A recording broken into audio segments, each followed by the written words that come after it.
looking righteous in the tight dress. I think I might just hit her with a little Biggie 101. How to tote a gun and have fun with Jamaican rum conversation. Blunts in rotation. My man Big Jock got the Glock in his waist and we're smoking, drinking. Got the hooker thinking. If money smell bad, then this nigga Big is stinking. Is it my charm? I got the hookers eating.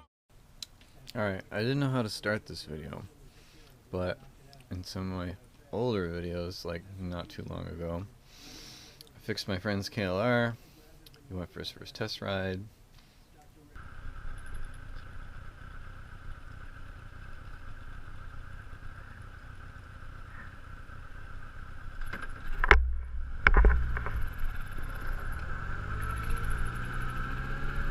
And I wanted to get a KLR II so that we can do the MABDR, and I test rode a bike, and then I got the bike, rode it home, and ordered a bunch of parts, and this happened, and then this happened again. Alright, and so I don't know how to start the video, except maybe I'm gonna do a test for my friend, because his was starved for gas, I think, on the highway, and either it's a problem with the aftermarket petcock that I put on it, or it was the I didn't set the float right. So I'm gonna start up this bike to just show how friggin' sweet it is. It is a 2009 KLR 650.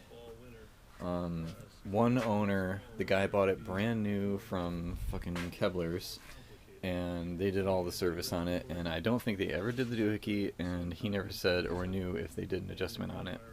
So I'm going to do all kinds of shit. I'm going to do all that. I need to check the valves. He doesn't even know if they checked the valves. I kind of doubt that they did, even though at 5,000 miles it should have been serviced, or 5,000 kilometers it should have been serviced. It should have had a service at 500 miles when it did the break-in. But I got this weird feeling that nobody ever looks at these things, and they're just like, send it, you know, change the oil, get it out of here.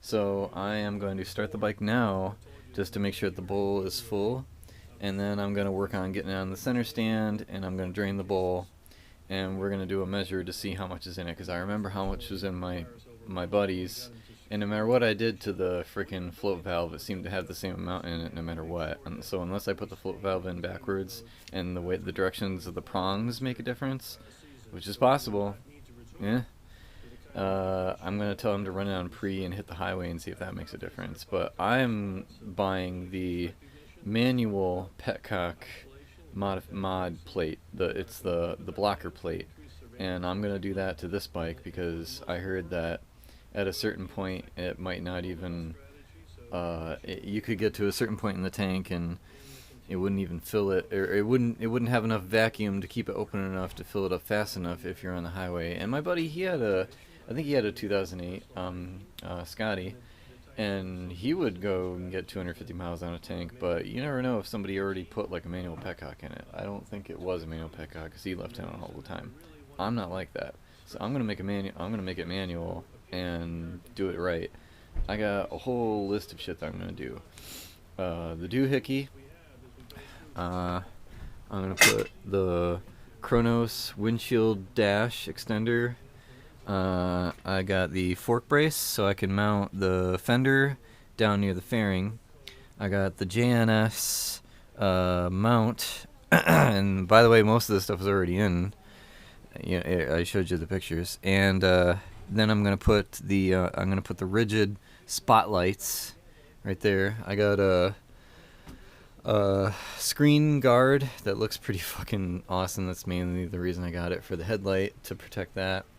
The Tusk crash bars, and I found some rear guard bars. I'm not putting panniers on it because I own some. They're really tiny and I know they can get crushed, but I don't care. I wasn't gonna put hard cases on it anyway because they could get crushed, or they could bend your frame, or do all kinds of things.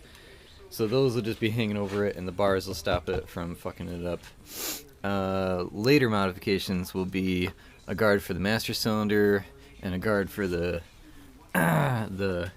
kickstand switch. Those are menial, but I'll probably get them later. And They have a cool disc brake guard that you can get for the 2008 and before models, but it doesn't say that it fits on the later models, so fuck that. I guess I'm not going to get it if it's not going to fit. I don't want to be drilling holes and trying to make it mod and go when I think it's perfectly fine the way it is. I can get a guard for the caliper. Maybe that's worth it. I don't even know. I'm just going all out. This is PJ's Garage, like, ultimate adventure bike, because I'm going all out. I don't care. I sold 3 fucking motorcycles so that I could get this one badass motorcycle. And alright, so moving on with the mods. I'm gonna keep the mirrors the same. They seem to be fine. Maybe I'll upgrade them later. I've got the Tusk D Flex Pro hand guards that are gonna go on. I don't know what's better than the Pro ones to the regular D Flex or whatever. I think I'm going to wait until I find a few rides. I thought that I kind of needed the rocks risers because I'm a tall guy, and I felt I wasn't on it long enough to feel like if my shoulder got tight. Low bars means your shoulder starts to hurt. Yeah, I get it. I know. Yeah. Other mod, I got some pads that go on. These are the Kronos pads to protect the tank, because this thing is fucking cherry. And I love the color on it. I don't want to cover it up, but I'm probably gonna get these bags, that an ATV bag that goes over the gas cap, and then you clamp the gas cap down, and they hang off the side. It's got a cup holder on it. Whatever, I don't really care. I'm gonna fix these few little minor spots on the seat with some patch kit. This is gonna go because my buddy Scotty's probably going to give me an Apache case, just like the one for my camera. Same thing. I don't want to be chopping off or deleting this fender, but I guess I could just... Alright, so this may be a mod that I'm going to do. I will take off this, clamp it there, undo this, because it looks like it can totally just come off right there, unless that's holding on the fucking brake light, and then that's a problem. I'll undo them and I'll see what the fuck happens, but it looks like I can just take this, put it there, take off this, because I heard that, you know, the back tire coming up or anything, if I roll backwards and crash into something, plastic, there goes my fucking license plate, and then it's dangling there and I'm trying to ride home. But I think what they do is they must just take this and just fucking put it right there. I'll probably do that as a mod. Probably the best thing that I'm going to do for this bike, maybe not the best, but one of the coolest, is I got a La Vinci. Now, when I thought I ordered it, and I'm talking about an exhaust, when I ordered it, I thought it was Leo Vince, and then I watched some other guy's video and he put one on, and he ordered it directly from the place and he called it Leo Vince, and they're like, no, you're saying it wrong, it's Leo Vinci. So I think that's pretty cool being able to say that. So anyway, it's one that, this has a cat in it, and I don't know which part's the cat, but it weighs like, I don't know, 12 or so pounds, and then the La Vinci's like 6 pounds or something like that, I guess. It seemed like it weighed more on the website, but the guy weighed it. I'll do a weight test and we'll see what the difference is. And neighbor. That one is going to be pretty fucking tits, because it'll just literally, I heard it fits, like, he showed it fits perfectly right there, and the best thing about it is that it does not have any packing material. Most of the canisters that are slip-on canisters, and it goes to the pipe right there and all clamps on the same, but most of them have fiberglass packing material. And it goes bad after like 5,000 or 50,000 hours or something like that is what they say. And I don't want to be having to repack, but the La Vinci is all metal internal parts, and it gives you the same power bump, and it sounds really fucking nasty. I'm not interested in the loud noise, but I'm going all out. So okay, we're going to move on. And so that's going. The chain probably has 10,000 miles on it. There's 10,000 miles on the bike, and The O-rings are half shot. I can see that they're ready to go. So I'm going to chop that bitch off and put a new chain on it. I'm putting a 16-tooth sprocket on it instead of the stock 15-tooth, so I can get better gas mileage and better RPMs on the highway. It won't, be going crazy. He said he put a new battery in it. I'm not going to change it yet until I have a problem with it. If I find that I'm getting bad cold starts, it's going to be tough because it's going to be getting summer soon and I won't be able to tell. Then I'll get the Motobat later if I really need to. Yeah, gonna do the doohickey. I'm not gonna change these yet to crazy off-road pegs because they look so brand new, and I kind of like rubber pegs. I didn't have a problem shifting, so I'm not gonna put on the longer one. My foot's not freaking monster. Yeah, manual petcock, guard, new chain sprocket. I don't remember what else. When I bought it, the guy said that he put a brand new shock on it. So one of the upgrades would have been putting on a heavier duty spring shock in the back for taking bumps and shit like that. But I'm just going to bump up the preload and hope for the best, because he said he replaced the old one because it leaked. Alright, this is a new shock. I'm not a really heavy guy. I don't have giant pannier racks. I'm not going to be putting that much more weight on it. I'm going to rationalize it that way. Front upgrade, besides the fork brace, I'm going to put progressive springs in. Super fucking easy, and they stop you from brake diving so much. Sounds like a good idea to me.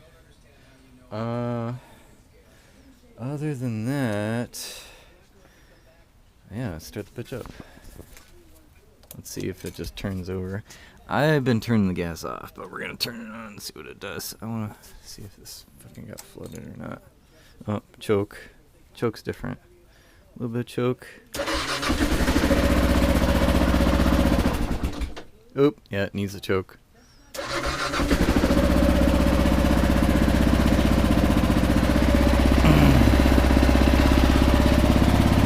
Sounds super quiet. Something they did to this model year is the exhaust. They got rid of the chirp. It doesn't chirp at all. But 10,443 miles.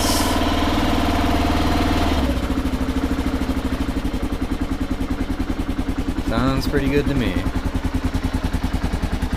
I bet you I can even rip it too.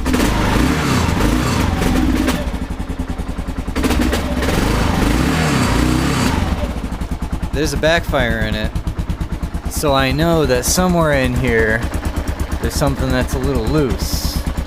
Okay, so now, oh yeah, and I sprayed WD-40 all over everything, so there's already smoke. So anyway, I'm gonna turn that shit off and drain the bowl after I get it up on the center stand, now that I know that the bowl's been filled and it didn't evaporate or whatever. And we're gonna go from there. Only problem with the bike, and I don't even care. They had a really good scuff on here. The dude said his kid dropped it in the driveway. It does not look like a hard spill. Barely anything. A little scuff right there. A little bit on the fender. But that I don't even really care about. This thing's awesome. So we begin PJ's garage adventure bike build.